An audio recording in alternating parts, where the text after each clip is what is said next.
Welcome back to Dark Horror Stories.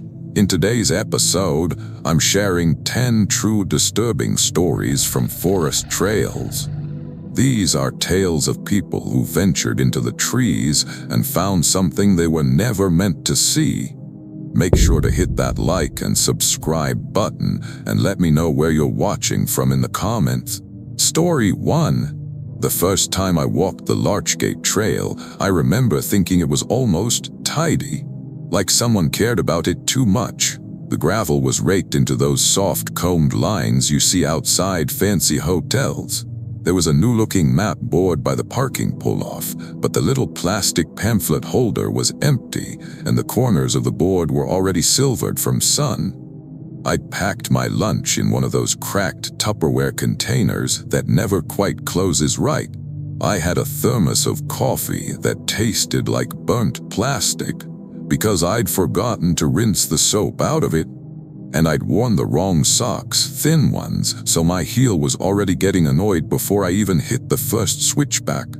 I went because I needed a day where nobody could reach me. Not self-care, not a reset. Just quiet. I'd been putting it off for weeks. Work was loud, my apartment felt loud. Even my phone buzzing on the counter felt like somebody knocking on my skull. The trailhead was an hour and change from where I lived, maybe more. I didn't check the exact drive time. I just drove until the road narrowed and the trees got closer, and my GPS did that thing where it gives up and pretends it's still helping. The woods there have a particular smell. Wet stone and old leaves and something faintly sweet like mushrooms you shouldn't eat.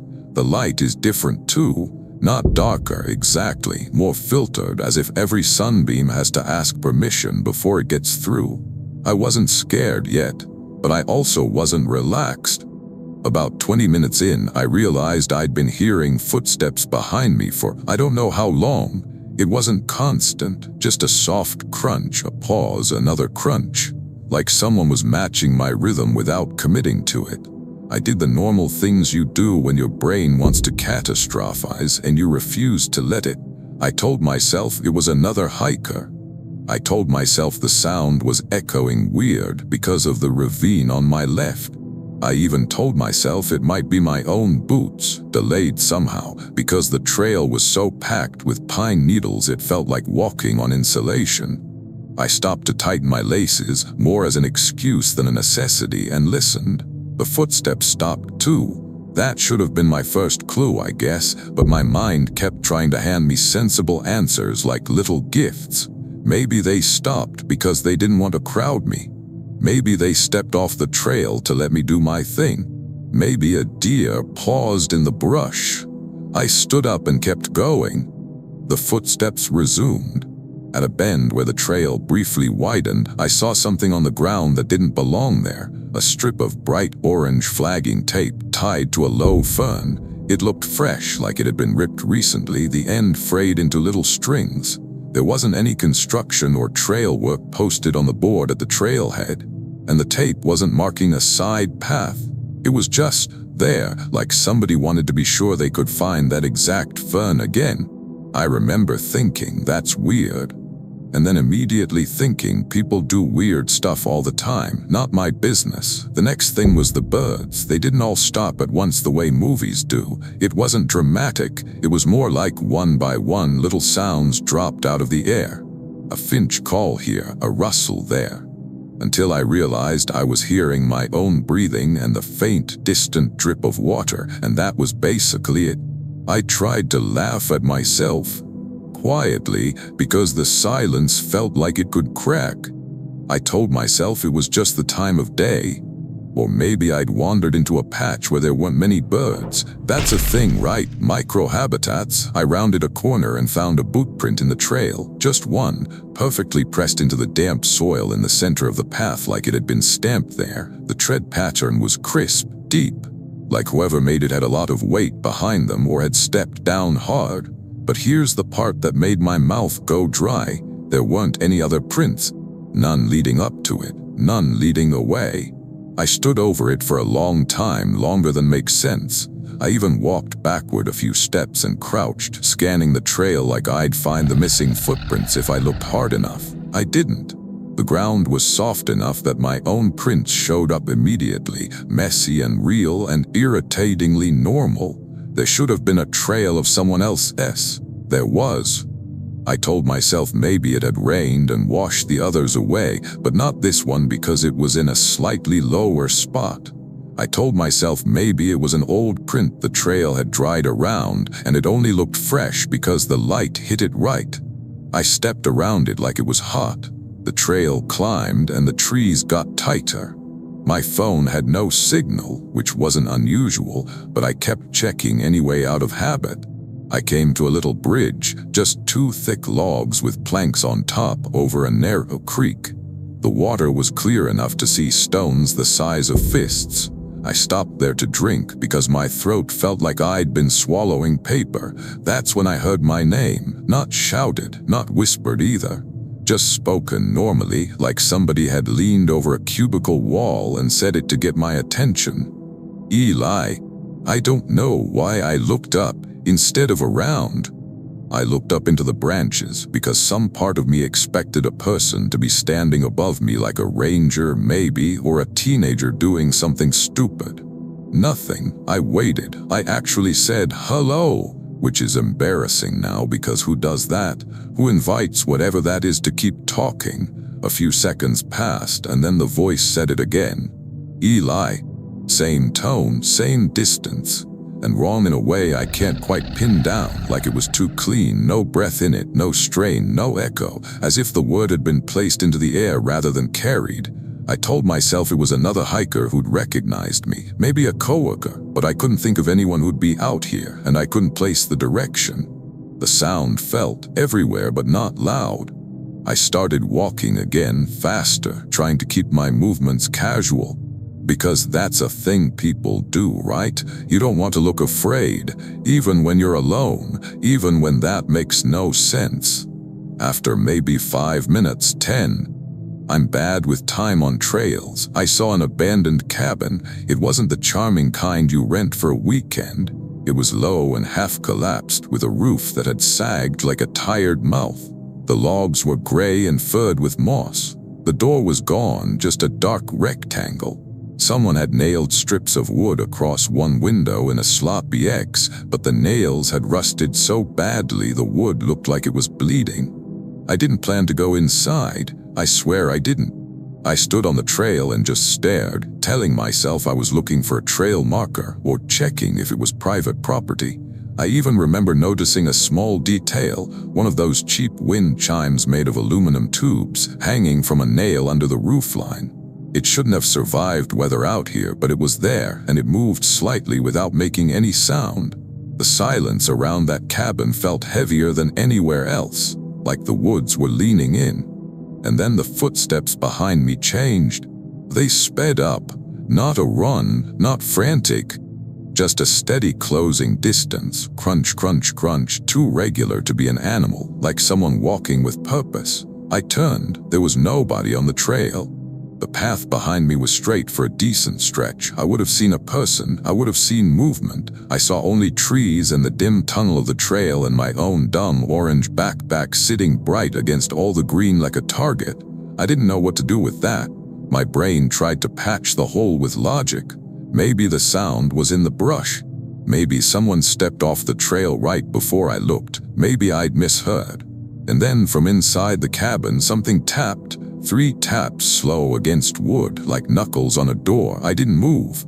I remember noticing my hands were cold, but my face felt hot. I remember noticing a stupid thing. There was a sweet, rotting smell, like fruit left too long on a counter.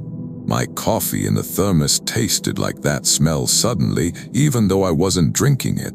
The tapping came again. 3 taps. I backed away from the cabin, 1 step at a time, my heels scuffing the dirt. I kept my eyes on the dark doorway, waiting for something to come out. Part of me wanted it to come out, because then at least it would be a thing I could react to, not a sound, not a suggestion. I got maybe 10 steps away when something pale moved inside the doorway, not a full shape. Just a slow, smooth rise like someone standing up from a crouch. I saw a shoulder first, bare and streaked with dirt, too narrow.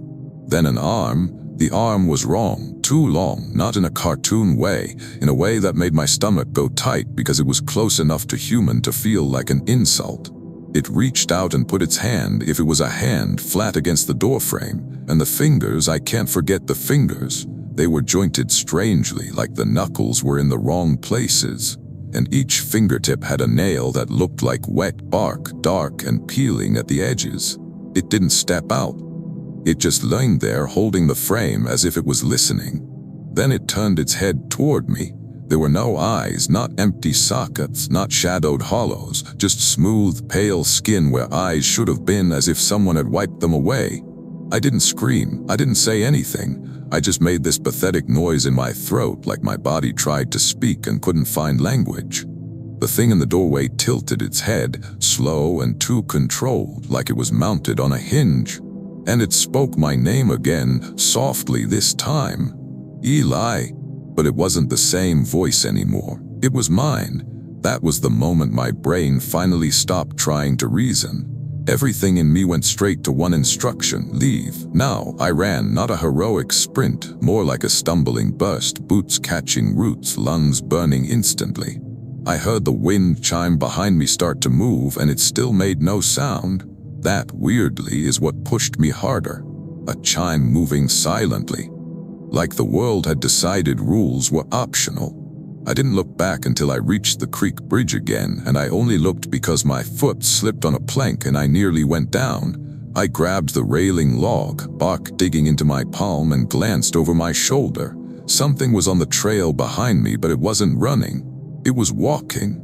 It moved with this lazy confidence, like it knew the woods belonged to it and I was the one trespassing. It was closer than it should have been. I should have had a bigger lead, unless it had been following the whole time, staying just out of sight.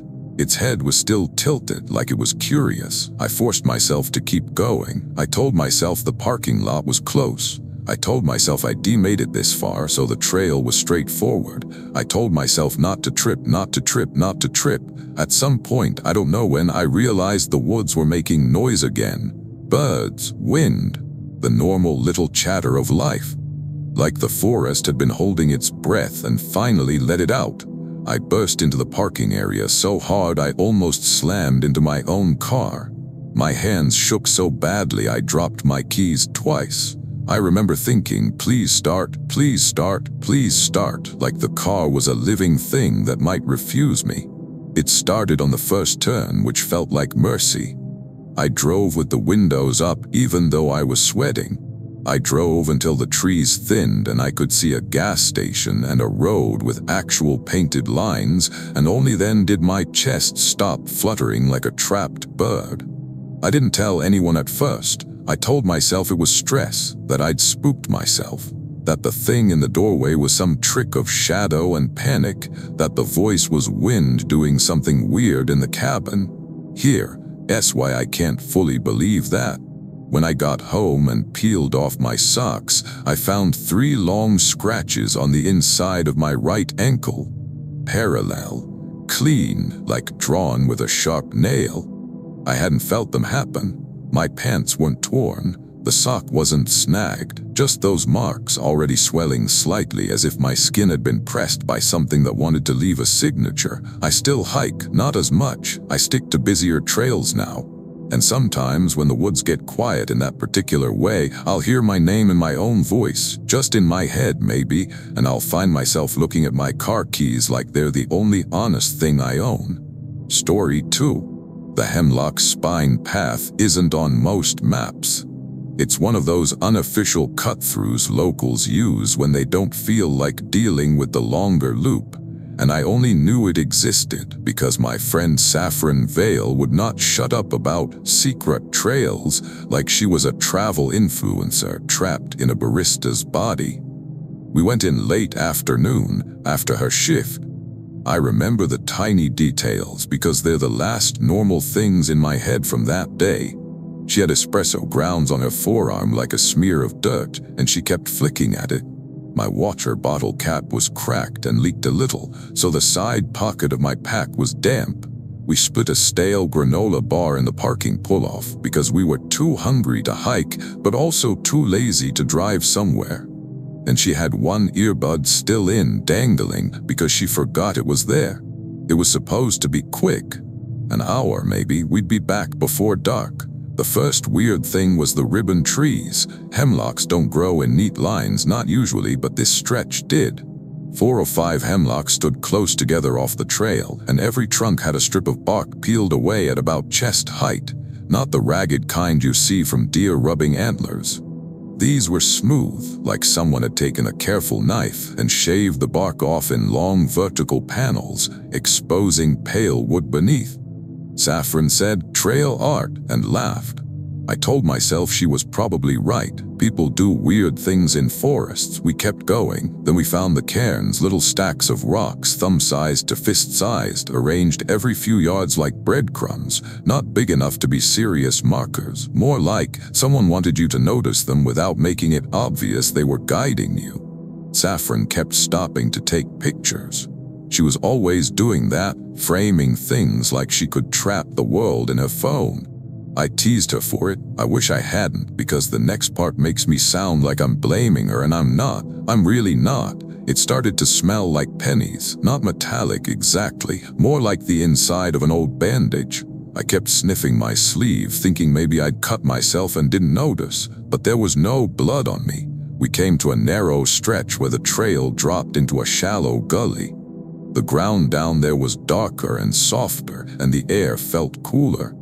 It wasn't dramatic enough to call it a ravine, but the walls rose on either side and the trees leaned inward, so the sky became a thin strip.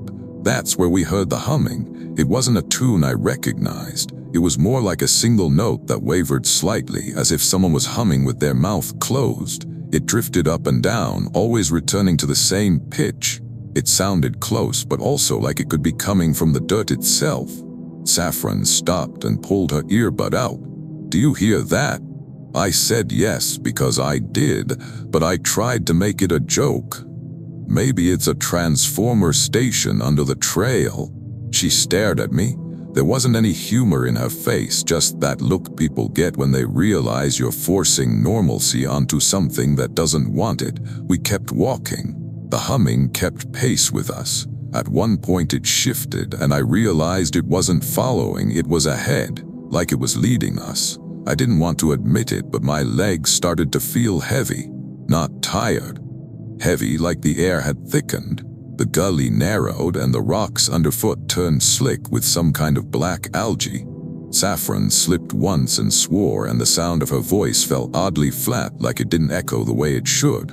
That was when we saw the thing hanging between the trees. It looked like ribbon at first, long strips of something pale, swaying gently.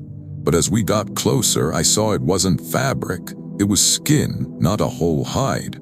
Just strips, thin and translucent, stretched and tied between branches like bunting.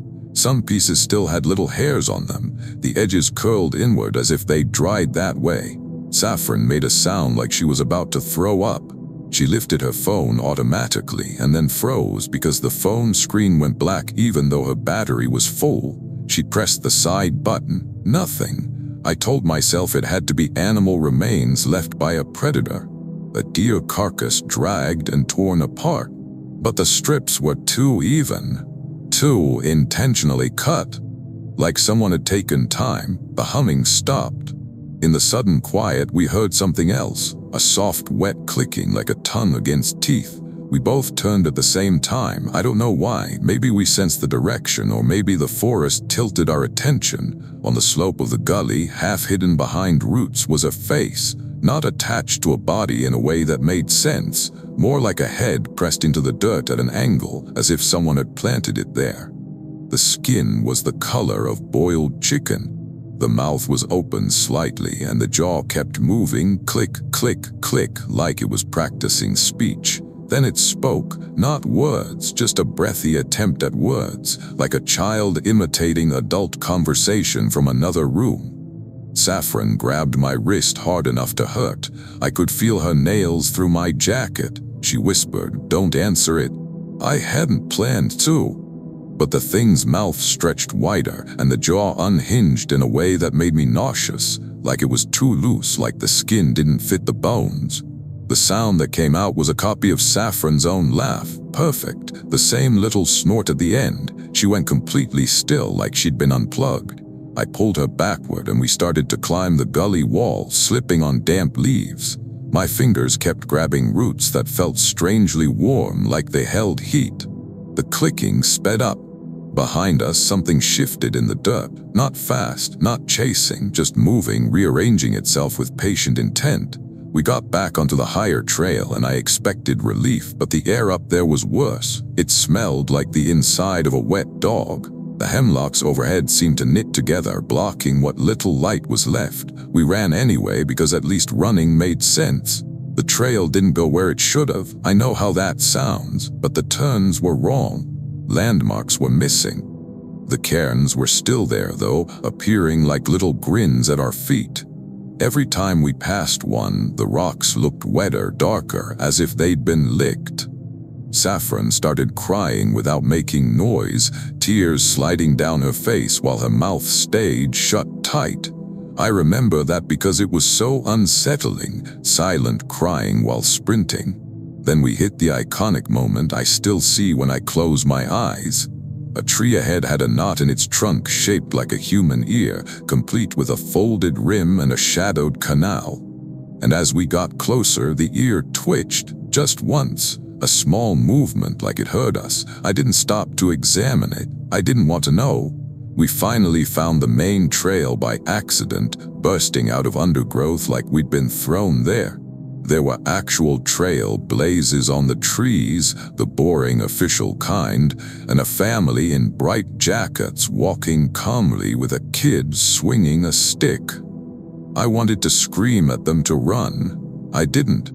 I just grabbed Saffron and kept moving, forcing ourselves to look normal as we passed, because some primitive part of my brain believed acknowledging what we'd seen would bring it back.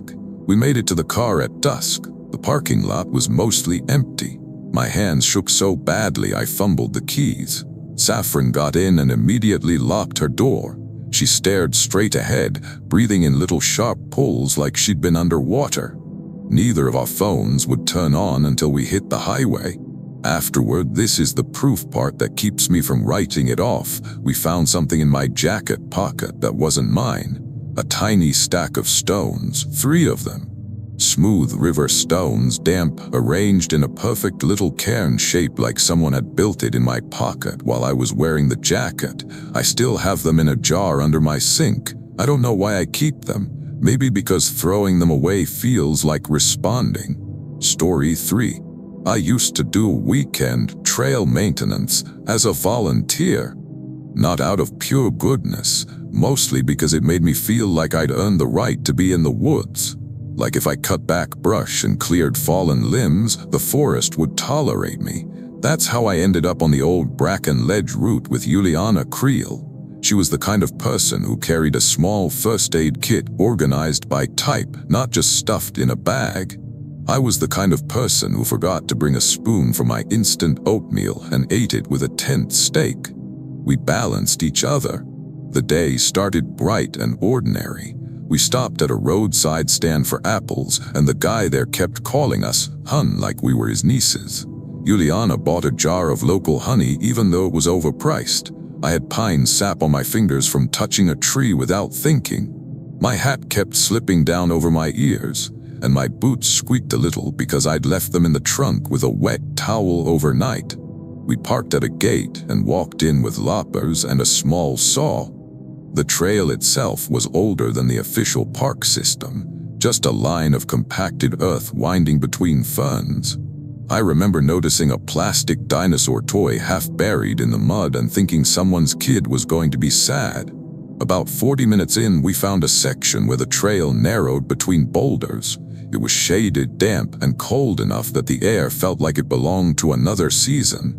There were old carvings in the rock, names, hearts, dates, teenager stuff, nothing ominous. Except the carvings were filled with wax, not candle wax. It looked like earwax smeared into the grooves, yellowish, uneven, fresh enough that it still had a shine. Juliana crouched and touched it with a gloved finger. She frowned like she was solving a puzzle. "People are gross," she said. I tried to laugh, but my stomach tightened. We kept going, clipping back overgrowth. I was focused on mundane work, the repetitive snip of loppers, the thunk of branches dropping. It should have been calming. Then I noticed the trail wasn't holding our footprints. The ground was soft, but when I looked back, there were only faint impressions, like the earth was slowly lifting itself back into place behind us. I told myself it was just springy moss, or that the light made it hard to see. Juliana stopped and whispered, "Listen." There was a sound, very faint, like someone dragging a heavy rope over dry leaves. It came from ahead. We moved forward carefully, calling out a normal greeting because that's what you do when you assume there's a person. "Hey, trail work." No answer. The dragging sound stopped. A few steps later, we found a hollow spot off the trail where the ground dipped into a shallow depression filled with leaf litter. At first glance, it looked like any other low spot. Then the leaves moved, not stirred by wind, folded inward as if something underneath had inhaled. A shape rose up slow, pushing leaves aside. It wasn't a person. It was too wide in the shoulders, too compact. And it was covered in a layer of wet leaves clinging to skin like clothing. The face it showed us made my brain short-circuit, because it looked like it had tried to make a face out of the forest, bark ridges for cheekbones, moss patches where eyebrows might go, but the mouth was real, humanish, lips cracked and pale, opening slightly, and inside the mouth were small white things that weren't teeth. They were tiny, neat bones like finger bones arranged in rows. Juliana made a choking noise. I grabbed her arm and pulled hard. The thing didn't leap out, it didn't roar. It just started to stand, and the leaves slid off it in slow sheets, revealing skin underneath that was a bruised green-gray like something kept in water too long. I told myself it was a sick bear. I told myself it was a person in some insane ghillie suit. Anything but what my eyes were telling me. Then it spoke. Not words, just a long exhale that sounded like my father's sigh when he was disappointed. It shouldn't have meant anything, but it did.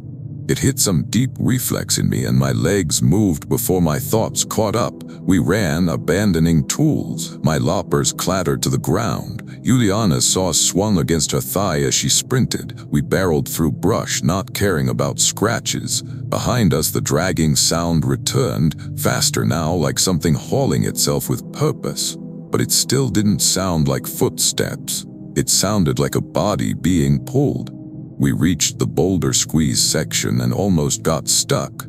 Juliana went first, twisting sideways. I followed, scraping my pack hard enough that something inside snapped. We burst into open light and the air warmed like we'd crossed an invisible line. The dragging stopped. We didn't stop running until we saw the gate.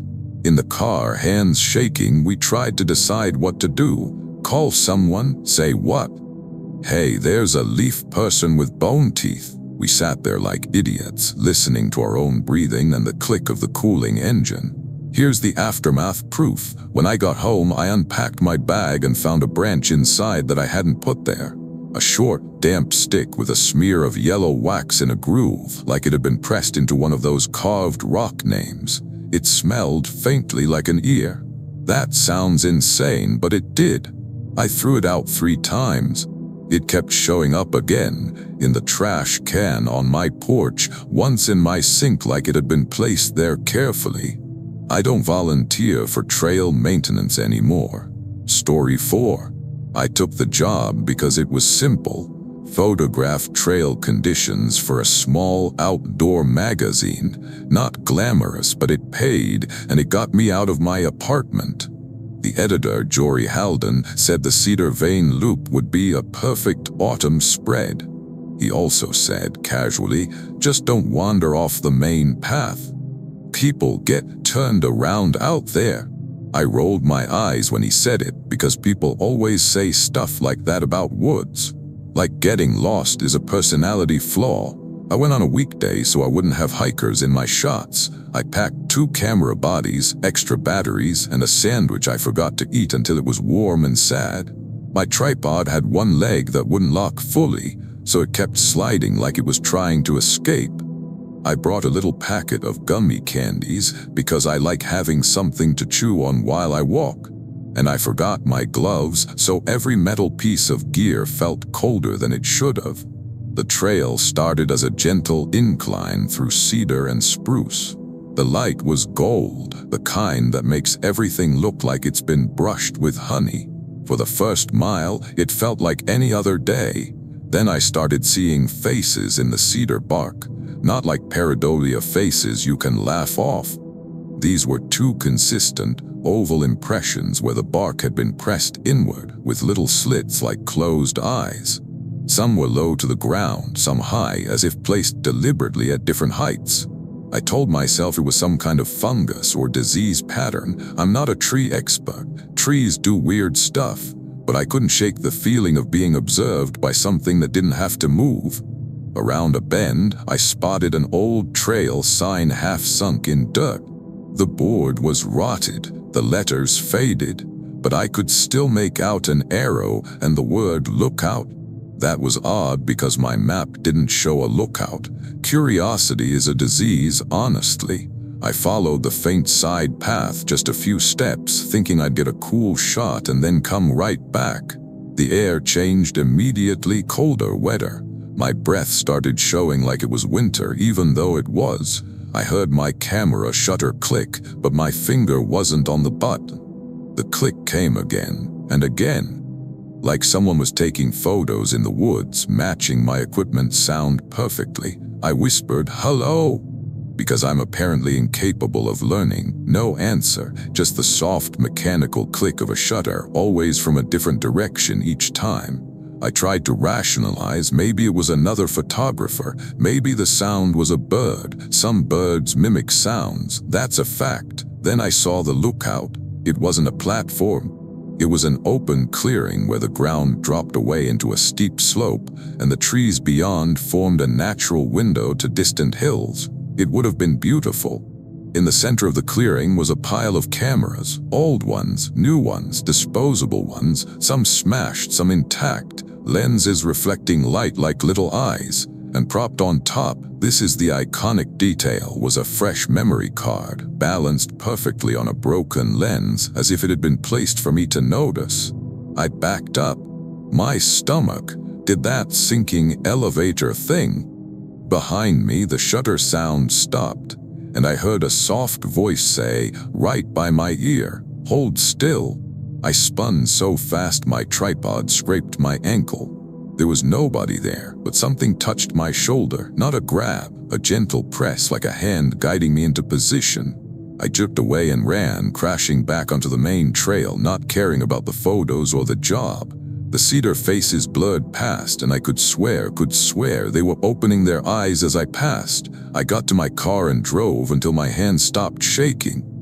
That night when I checked my camera, there was a photo I didn't take.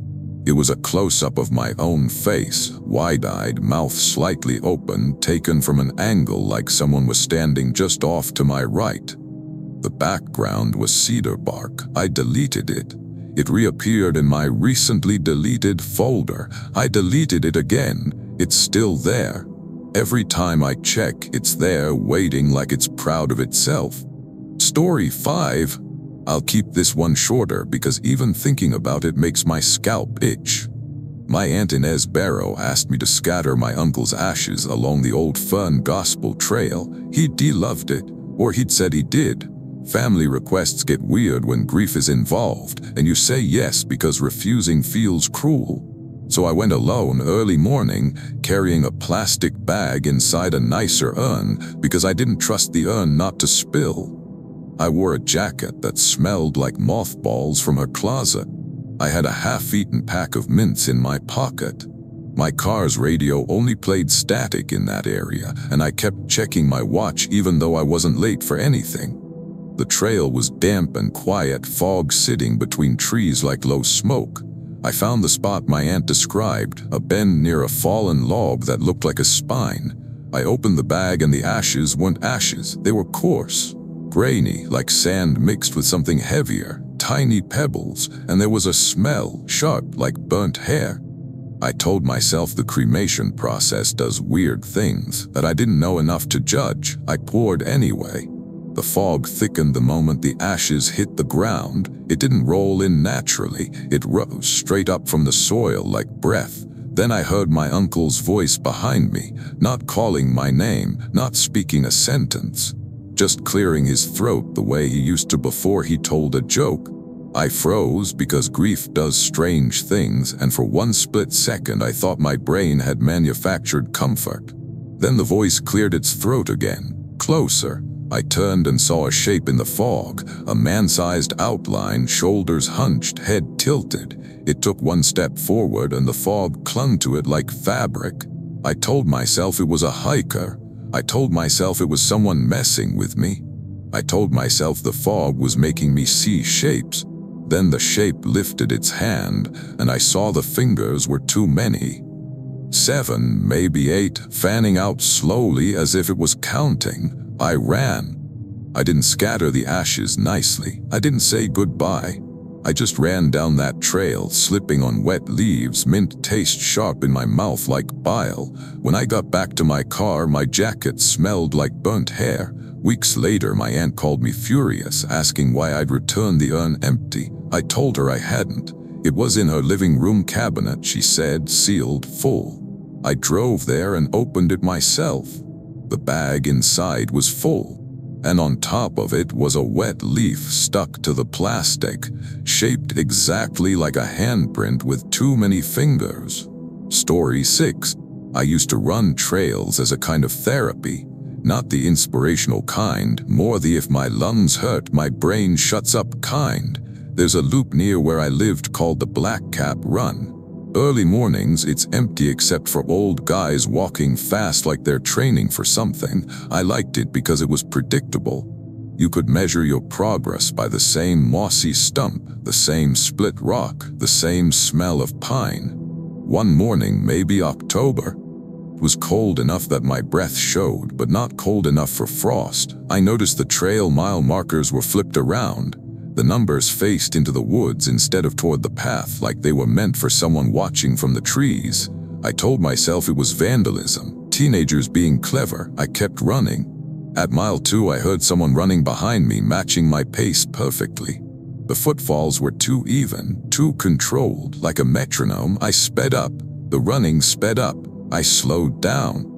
It slowed down. I finally stopped and turned, ready to yell at whatever creep was playing games. There was nobody, but the leaves on the trail behind me were disturbed in a narrow line, as if something had passed through without weight, brushing just the surface. Then, right beside my ear, I heard my own breathing, loud, strained, identical to mine, except I wasn't breathing that hard. I started running again, not toward the parking lot, but deeper into the loop because my brain did something stupid and panicked. I wanted distance from the sound. The trees seemed closer, the trail narrowed, the smell of pine turned sour like sap fermenting. Then I saw the iconic moment, a deer carcass hanging from a branch by its own spine, stretched like someone had pulled it through a ring and left it there. No rope, no wire, just vertebrae hooked over wood impossibly. Under it, the ground was scraped clean in a perfect circle, like something had spun there. I didn't look up. I didn't want to see what was capable of that. I ran until my chest burned and my throat tasted like pennies. When I finally burst into the parking lot, I nearly collapsed by my car, and that's when I noticed my watch. It said I'd been running for 12 minutes. I'd been out there for over an hour. Later, in the shower, I found dirt under my fingernails like I'd been clawing at soil. I hadn't fallen. I hadn't touched the ground. I still run, but I don't wear a watch anymore. I don't want proof of missing time. Story 7. My partner Leander Kitts loved history hikes, which mostly meant he loved reading plaques in the woods like they were love letters. He found a trail called Widow's Spur that led to old logging ruins. We drove out on a Sunday with a cooler of sodas, a bag of chips that got crushed, and a blanket we forgot to use. He wore brand new boots and complained they squeaked. I brought a little bottle of bug spray that smelled like fake lemons and made my hands sticky. The trail was narrow and overgrown, and the further we went, the more we saw old logging remnants, rusted cable, half-buried spikes, cut stumps the size of tables. Then we found the warning, not a sign, a line of sticks laid across the trail in a neat row, all pointing the same direction, like arrows made by someone who didn't have arrows. Leander stepped over them without thinking. I hesitated because something about the neatness made my throat tighten. I told myself it was kids or a hiker being artsy. We kept going. A little later, we started hearing tapping from the trees, not woodpeckers, too rhythmic. Tap, tap, tap, tap, like a code. Leander joked about it being forest Morse code. He even tapped back on a tree trunk, laughing. The tapping stopped. Then it started again, closer, matching his rhythm exactly. We came to a clearing with the ruins, a collapsed shed, moss-covered beams, a rusted winch. It was quiet in that way that makes you whisper without realizing. Leander walked toward the shed and said, "Look at this," in that excited voice people get when they find something small and stupid. Inside the shed, hanging from a nail, was a hard hat, fresh, bright yellow, no dust, no weathering, like it had been placed that morning. Leander lifted it, curious, and the inside was wet, not rain wet, warm wet.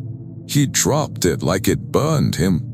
A thin strand of something clear stretched from the hat to the nail like saliva. We backed out, and that's when we saw the figure between the trees. It wasn't pale, it was dark, so dark it looked like a hole cut into the forest. It had limbs, but the joints bent the wrong way, and it moved in little jerks like a puppet being adjusted. It didn't come closer. It didn't need to, because it started tapping, not on trees, on itself. Its fingers, too long, too thin, tapped its chest in the same rhythm Leander had used. Tap, tap, tap, tap. Leander whispered, "Stop," like you detail a dog. The thing tilted its head and tapped faster. I grabbed Leander's hand and pulled him, and we ran. He kept looking back, stumbling because he couldn't stop watching. When we reached the line of sticks across the trail, they were gone. And in their place was the iconic image that still makes me feel sick. A row of fingernails, human-looking nails, pressed into the dirt like little pale shells, all pointing the same direction. We didn't slow down until we hit the car. Afterward, when we unpacked our cooler at home, we found the hard hat inside. We hadn't taken it. We hadn't touched the cooler since leaving the trail. It was still warm. Story 8. I got lost because I was arrogant. There's no nicer way to say it. I thought I could navigate by intuition and a downloaded map. I thought trail markers were suggestions. I thought the forest would behave like every other forest I'd walked through. The trail was called Crowwash Path, and it was supposed to loop back to the parking lot in a lazy circle. I brought a cheap compass I didn't know how to use properly. I brought beef jerky that was too peppery and made me thirsty. I brought a little folding knife I never used.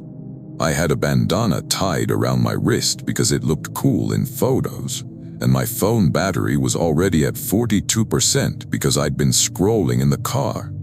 At some point, I stepped off the trail to take a picture of mushrooms growing in a perfect ring. When I looked up, I couldn't see the path. I told myself it was fine, just backtrack, just walk downhill. Trails always show up again. But the woods around me didn't look the same in any direction. Trees repeated like wallpaper. Rocks repeated. Even the light seemed stuck. I walked for what felt like maybe 15 minutes and found the trail again.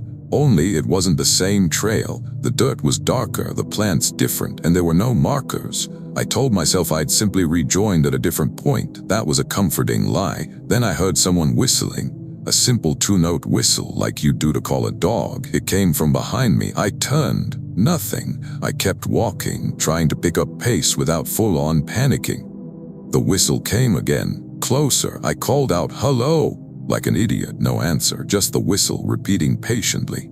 Then I saw the iconic thing, a trail marker nailed to a tree, except it wasn't paint or plastic. It was a strip of human skin tacked flat with two nails with a crude arrow carved into it.